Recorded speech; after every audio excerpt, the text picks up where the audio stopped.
peine arrivée à Genève, l'opposition syrienne menace déjà de se retirer. Son principal argument, il ne peut y avoir de négociations sans amélioration sur le terrain.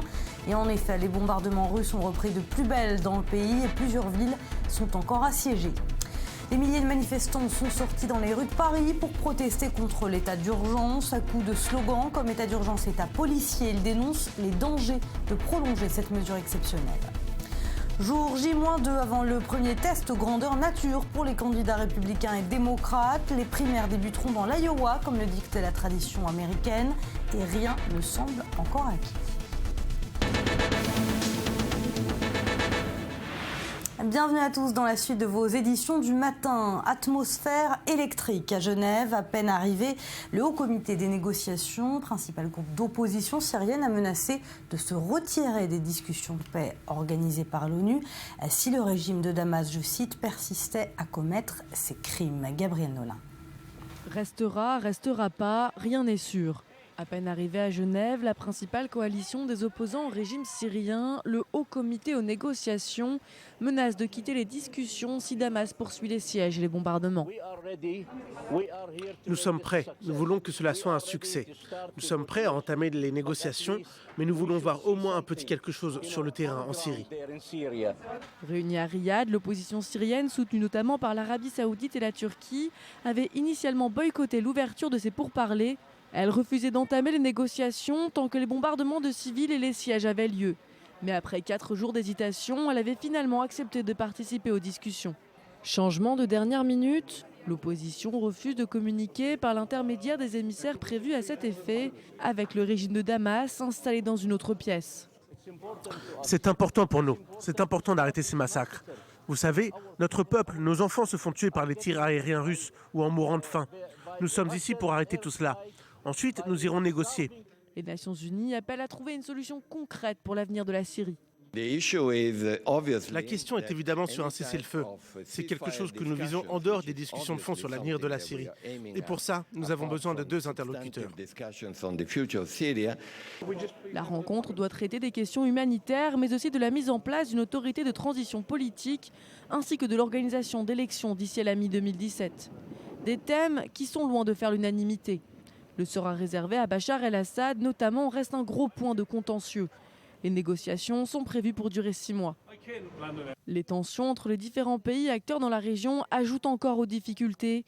La Turquie vient d'accuser la Russie d'avoir violé son espace aérien, un geste qualifié de mensonge et de propagande par Moscou. Il y a 2 mois, Ankara avait abattu un avion militaire russe qui survolait son territoire. Voilà, Myriam, la date des négociations a déjà été repoussée à plusieurs reprises. Là, elles n'ont même pas encore commencé, qu'elles menacent déjà d'imploser. Y a-t-il une chance, aussi infime soit-elle, que ces pourparlers mènent finalement à quelque chose? Mais en tout cas, ce qui est certain, c'est que ça démarre mal, avec une guerre civile qui dure depuis plus de 5 ans et des négociations qui peinent tant à voir le jour. On a du mal à être optimiste à Genève aujourd'hui. Alors cette délégation, elle est difficilement arrivée samedi soir finalement. Il faut rappeler que ces négociations, si elles ont mis tellement de temps à voir le jour également, c'est parce que cette fois-ci, c'est l'opposition syrienne qui a trouvé beaucoup de mal à se mettre d'accord sur une délégation. Et c'est là notamment que le bât blesse, parce que s'il n'y a pas d'opposition syrienne crédible, organisée, avec de véritables revendications politiques face à Bachar al-Assad, qui donc l'Occident peut-il soutenir face au dictateur? Et ce Bachar al-Assad le sait bien, ça a d'ailleurs été un travail de fond, et pas seulement de ces 5 dernières années. Le dictateur syrien a systématiquement détruit toute organisation d'opposition politique. Il les a emprisonnés, exclus, et de fait aujourd'hui, il n'y a pas de front commun uni contre le dictateur. Alors ces négociations, peu de chances qu'elles aboutissent, également parce qu'on ne se met pas d'accord sur le sort de Bachar al-Assad. Maintenant que l'ennemi numéro 1 n'est plus Assad, mais Daesh, et sur cela, même la France a changé et a tourné sa veste, et bien du coup, on a du mal à s'entendre sur les priorités. L'opposition syrienne n'en est certainement pas une, et ce n'est pas pour rien si à peine arrivée, elle menace déjà de repartir.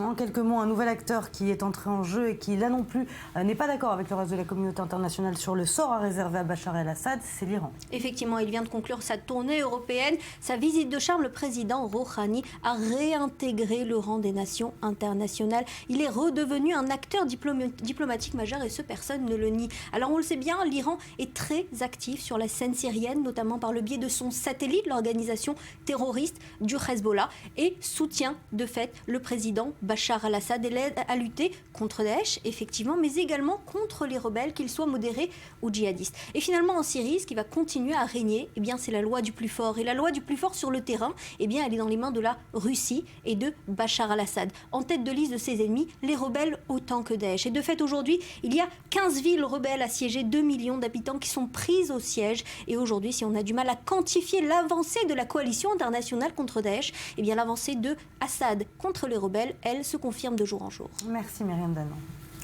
Le torchon brûle à nouveau entre Moscou et Ankara. Une nouvelle violation de l'espace aérien turc par un avion russe a été signalée par la Turquie. Une propagande sans fondement selon Moscou. Un premier incident, je vous le rappelle, avait déjà conduit à une crise diplomatique en décembre entre les deux pays quand un bombardier russe avait été abattu par l'armée turque. Ankara, de son côté, menace le Kremlin. Un avion de guerre identifié comme un jet de Russie a violé notre espace aérien hier vers midi. Nous voyons dans cette violation qui a eu lieu en dépit de nos avertissements en anglais et en russe le résultat des efforts de la Russie pour désamorcer la crise. Si la Russie continue de violer la souveraineté de la Turquie, ils en subiront les conséquences. Un tel comportement irresponsable ne contribuera pas à améliorer les relations entre l'OTAN et la Russie ou la paix dans la région. Au contraire, il va faire du mal. Ils étaient des milliers à battre le pavé hier dans les rues de Paris et dans d'autres villes de France. Les manifestants demandent la levée immédiate de l'état d'urgence et l'abandon de la déchéance de nationalité pour les personnes accusées de terrorisme. Julia Galancia. Levez l'état d'urgence! Le message est clair. Les manifestants battent le pavé pour dénoncer le projet de déchéance de nationalité et l'état d'urgence en France. À quelques jours de l'examen par le Parlement d'un projet de loi, la pression monte. L'appel a été lancé par un collectif d'ONG dont la Ligue des droits de l'homme et plusieurs syndicats. Dans la rue, ces Parisiens sont déterminés. C'est pas en changeant un texte, un article de la Constitution qu'on va faire taire les terroristes. Ça n'a aucun rapport. En fait. C'est un aveu d'impuissance, c'est un réflexe de quelqu'un qui ne sait plus où il en est. 3000 perquisitions, 400 assignés à résidence pour seulement 4 enquêtes pour terrorisme et dont une seule a été concluante. En fait, en termes d'efficacité, c'est absolument pourri et on aurait pu le faire, on avait les moyens de le faire sans le dispositif état d'urgence, tout ça. Pourtant, 4 Français sur 5 sont favorables à une nouvelle prolongation de 3 mois de l'état d'urgence, selon un sondage IFOP pour Atlantico. Pas de quoi démoraliser ces manifestants. Trempés mais souriants, de la place de la République à celle du Palais Royal, le cortège a rassemblé 5000 personnes selon la police, 20 000 selon les organisateurs. Et derrière une banderole du parti de gauche, Jean-Luc Mélenchon, pour qui le dispositif de sécurité fait reculer les libertés collectives. Et non seulement la menace terroriste ne justifie pas l'état d'urgence, mais c'est l'inverse. C'est que précisément comme il y a des terroristes, il faut adapter, il faut que notre démocratie, la réplique, ce soit notre démocratie plus vivante que jamais. 2 militaires en civil et hors service ont été agressés par une vingtaine de personnes en marge de la manifestation. L'enquête doit déterminer s'ils ont été visés en raison de leur qualité de militaires ou s'ils ont pu être pris pour des militants d'extrême droite. Le prochain rassemblement parisien est prévu devant l'Assemblée nationale vendredi 5 février, le jour du début de l'examen du projet de révision constitutionnelle. 13 novembre, l'association qui a vu le jour après les attentats de Paris, qui tente de venir en aide aux victimes des attentats. Ma vie est transformée, bouleversée, c'est ce qu'a dit Emmanuel Domena, qui tente de se reconstruire, victime des attentats sans blessure apparente du Bataclan. Il dit vouloir se reconstruire moralement en aidant d'autres victimes des attentats de Paris et de Saint-Denis au sein de cette association. 13 novembre, fraternité et vérité. Reportage. Il est indemne physiquement. Mais Emmanuel a vécu une nuit d'enfer le 13 novembre au Bataclan. Depuis, il a décidé de s'investir pour aider ceux qui, comme lui, ont vu leur vie basculer ce jour-là. Je prends des médicaments, je prends des antidépresseurs. Enfin, je parle de... Ouais, ma vie est transformée. Ma vie, elle est bouleversée. Et je passais par toutes les phases, la fatigue. J'ai recommencé à bosser au bout d'une semaine parce que je tournais en rond chez moi, que je devenais très énervé en fait. Je m'énervais auprès des gens, les gens m'énervaient, tout m'énervait. Je suis marqué au quotidien. Au début, reprendre le métro, ça a été un challenge. Aller voir Star Wars au cinéma, ça a été un gros challenge. Tout ce que je fais est un challenge. 13 novembre, fraternité et vérité. Voilà le nom de leur association. Ils sont aujourd'hui 235 adhérents, dont Sophie. Pour elle, il est primordial d'être reconnue par tous comme une victime, elle aussi. Souvent, on parle des terrasses et du Bataclan. Un des objectifs de l'association, c'est le retour d'expérience. Georges a perdu sa fille au Bataclan, mais il a dû attendre une journée entière pour en avoir la confirmation. Presque jusqu'à la fin,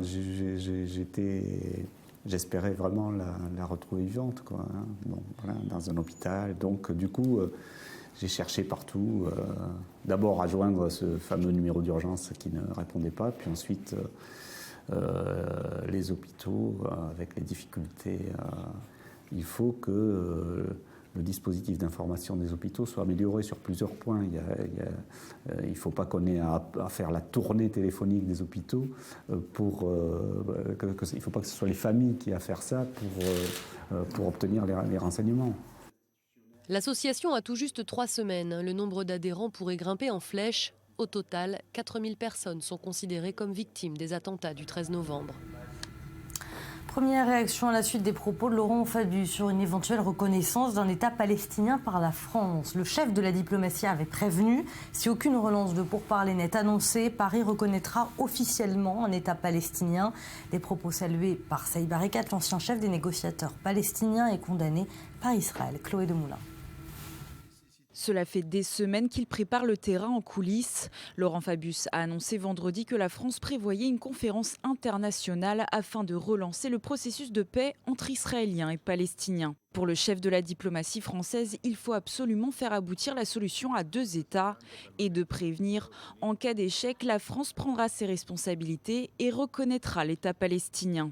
Côté palestinien, justement, la nouvelle a été saluée et accueillie à bras ouverts. Côté israélien, en revanche, les tractations s'annoncent d'ores et déjà compliquées. En haut lieu, l'initiative française a immédiatement été rejetée.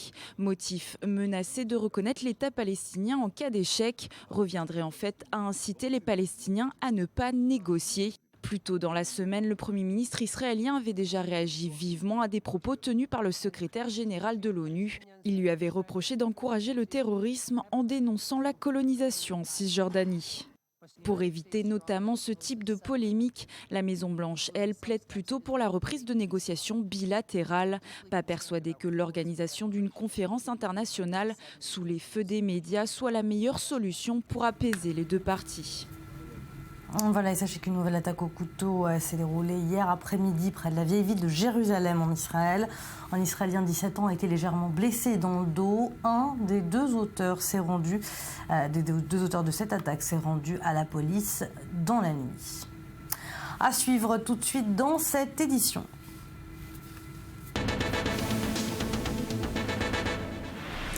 À 2 jours du coup d'envoi des primaires républicaines et démocrates, focus sur le caucus de l'Iowa. Commence la marche. Quel est l'enjeu de ce premier scrutin? Vous saurez tout dans un instant. Le Burundi au cœur du sommet de l'Union africaine. Les désaccords s'intensifient sur l'envoi de troupes afin d'enrayer les violences qui sévissent dans le pays, alors que la confirmation d'exécutions de masse semble avérée.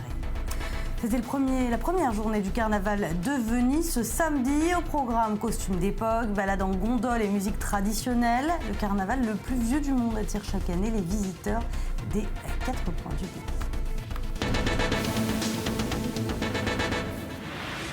Allez, je vous le disais, à 2 jours du coup d'envoi des primaires démocrates dans l'Iowa, premier indicateur précieux pour la campagne d'Hillary Clinton. La victoire ne lui est pourtant pas assurée. Côté républicain, le populiste Donald Trump arrive déjà largement en tête dans les sondages sur son principal rival, Ted Cruz. Gabriel Nolin. Le caucus de l'Iowa est une étape majeure des primaires pour l'élection présidentielle. Le but pour les candidats aux primaires, convaincre les derniers hésitants. Ils ont jusqu'à lundi, début du vote, pour le faire. Le républicain Chris Christie, en retard dans les sondages, ne perd pas espoir. Ne croyez pas, quels que soient les sondages d'ici lundi, que votre vote ne compte pas. Il compte, il va compter beaucoup. D'autres font appel à des soutiens. C'est le cas d'Hillary Clinton. C'est une incarnation du changement. La seule personne qualifiée avec une connaissance des questions économiques et sociales, des questions politiques et de sécurité nationale. Une campagne qui montre déjà les enjeux et les tendances des différents candidats. Dans sa stratégie de critique des médias, le républicain Donald Trump avait décidé de boycotter le dernier débat de son parti jeudi pour tenir à la place son propre meeting. Un coup de publicité réussi. Je trouve ça génial. Ce mec est malin. Pourquoi donner à ses adversaires des munitions et les laisser descendre? Il n'en avait pas besoin, il a gagné les précédents débats. C'est un homme très intelligent et je le soutiens à fond. Le caucus de l'Iowa, un événement très médiatisé. Le New York Times s'est même engagé dans la campagne en apportant son soutien à Hillary Clinton dans un édito. Si la convention, élue à la suite du vote de l'Iowa, ne choisit elle que 1% des délégués qui eux-mêmes devront voter pour un candidat de la primaire, le caucus est très suivi par les médias car il donne la tendance des votes en début de course. Étalonné de près par son adversaire, le sénateur du Vermont, Bernie Sanders, Hillary Clinton tente encore de convaincre les derniers indécis. Mais pour mieux comprendre le mode de fonctionnement du caucus et l'importance de ce premier scrutin, les explications de notre correspondant à New York, David Benaim. Le caucus est une sorte de réunion de voisinage qui se réunit pour choisir leur candidat préféré. Côté républicain, c'est assez simple. Les électeurs inscrivent sur un bulletin secret le nom de leur favori et chaque candidat reçoit un nombre de délégués proportionnel au résultat pour les représenter à la Convention nationale. Côté démocrate, c'est plus compliqué. Les électeurs se retrouvent dans une école, une église ou une salle des fêtes et essayent de se convaincre les uns les autres du candidat à choisir. Après 30 minutes, ils se placent dans un coin de la salle en fonction de leur choix. Si un candidat n'a pas obtenu au moins 15% des voix, on recommence pour convaincre ceux qui avaient choisi un prétendant hors course de les rejoindre. Et le nombre de délégués représentant chaque candidat à la Convention nationale se calcule en fonction du nombre de comtés gagnés. D'abord, ce caucus est plus important que les autres parce qu'il inaugure la saison des primaires. Dans le passé, des candidats inconnus ont remporté l'Iowa pour devenir président des États-Unis, alors que personne ne s'y attendait. Ce fut le cas pour Jimmy Carter et pour Barack Obama. Mais l'inverse s'est également produit. Bill Clinton, en 92, n'y avait obtenu que 3% des voix, ce qui lui avait valu le surnom de Comeback Kid, le revenant, lorsqu'il a étonné tout le monde en obtenant la nomination. Sur le papier, l'Iowa ne représente qu'1% du nombre de délégués nationaux. C'est un État rural de seulement 3 millions d'habitants. Mais c'est l'attention médiatique qui entoure ce caucus qui fait la différence. Le vrai test reste le Super Tuesday du 1er mars. C'est vraiment ce jour-là que l'élection se décide avec 12 États majeurs qui votent en même temps. Faut-il envoyer des troupes pour tenter de mettre fin à la vague de violence au Burundi? Un sujet qui est au cœur du sommet de l'Union africaine et qui divise encore les représentants des pays présents. Pourtant, de sérieux soupçons sur des massacres de masse pèsent sur ce pays. Regardez.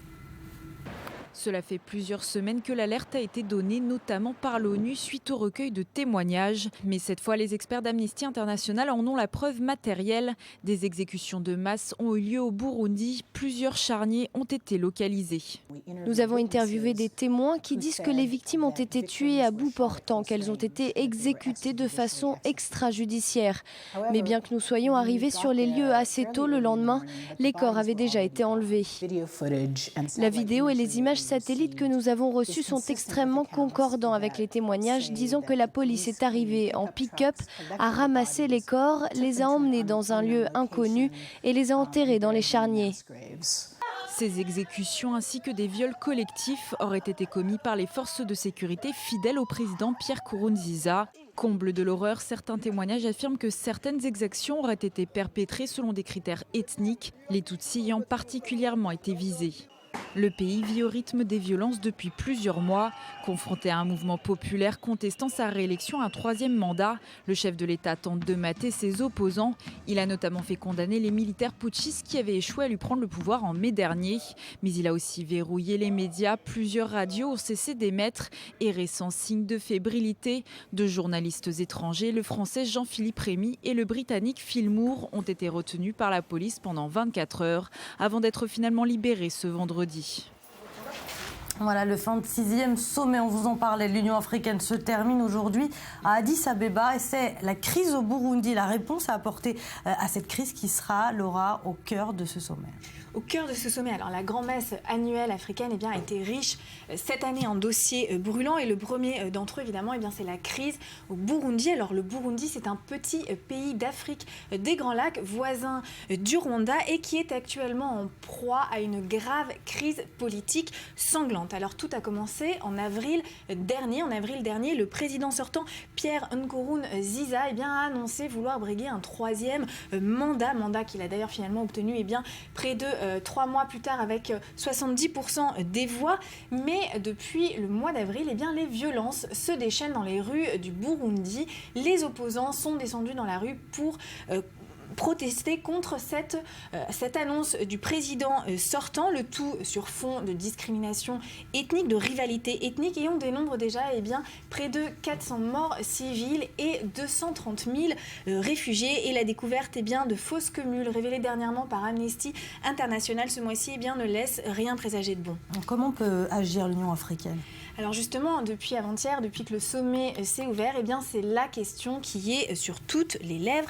Alors en décembre, l'Union africaine avait décidé déjà l'envoi d'une force de maintien de la paix de 5000 hommes, initiative qui vient de recevoir justement l'aval, le soutien de Ban Ki-moon, mais le président burundais Nkurunziza refuse lui toute ingérence. Et dès lors, l'Union africaine se retrouve face à une situation inédite. Jamais depuis que l'organisation panafricaine a été créée, jamais depuis 2002, donc une force de maintien de la paix n'a été envoyée contre l'accord du 10 pays. Et d'ailleurs pour cela, il faut obtenir l'aval des 2/3 des dirigeants actuellement réunis à Addis Abeba, dont beaucoup, on le sait, n'ont pas été élus de façon démocratique, et pourraient craindre la création d'un précédent.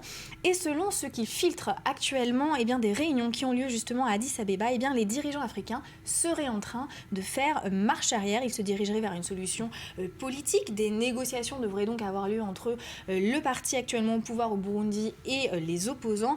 Reste à voir évidemment si elles verront vraiment le jour, et surtout si elles mèneront à l'arrêt des violences. La question qui se pose donc désormais, c'est celle de l'autorité de l'Union africaine, ou plutôt de son impuissance. Merci Laura.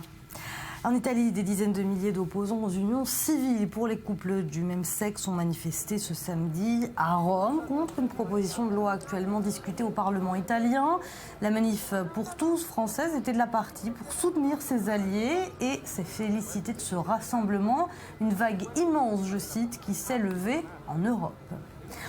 Allez, c'est l'un des carnavals les plus vieux du monde. Vous allez voir dans un instant les canaux de Venise, et c'est parti pour 18 jours de festivités, de masques mystérieux et de costumes enchanteurs. Le carnaval de la Cité des Doges fait partie de son histoire. Cette année, il rend hommage aux artisans qui travaillent pour faire de cet événement une célébration de la Venise éternelle. Regardez.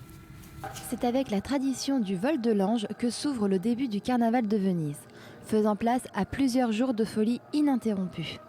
Une tradition qui date du Xe siècle.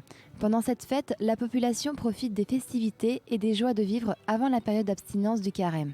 La présence des masques et des costumes attire la venue de nombreux touristes. Sous le masque, on ne pense à rien. On n'a pas mal, on n'a pas froid, on n'a rien. On est dans le carnaval. On n'a pas d'âge. On n'a pas d'âge, on n'a pas de sexe, on n'a rien. C'est vraiment le mystère, le plaisir. Au départ, le but du carnaval était d'abolir les différences de hiérarchie au sein de la société. Grâce aux masques apparus au XIIIe siècle, le riche devient pauvre et le pauvre devient riche. Les nobles qui se connaissaient n'avaient plus à se saluer, restant méconnaissables derrière leurs costumes. Je n'ai pas encore tout vu, mais j'ai vu des costumes que je n'avais jamais vus de ma vie. Le carnaval de Venise connaît un succès grandissant. Les gens qui aiment la fête et les spectacles trouvent de l'amusement, mais aussi une certaine liberté qui n'existe nulle part ailleurs. Et autre événement culturel, le festival de la bande dessinée, celui d'Angoulême, très connu, qui se termine aujourd'hui et qui, vous allez le voir, a toujours autant de succès. Reportage. Le public est au rendez-vous pour la 43e édition de la fête de la BD, témoignage de son succès. Ce soir, le très attendu Fauve d'Or et 3 autres prix vont être décernés. Les auteurs en lice attendent les résultats tout en gardant l'humour.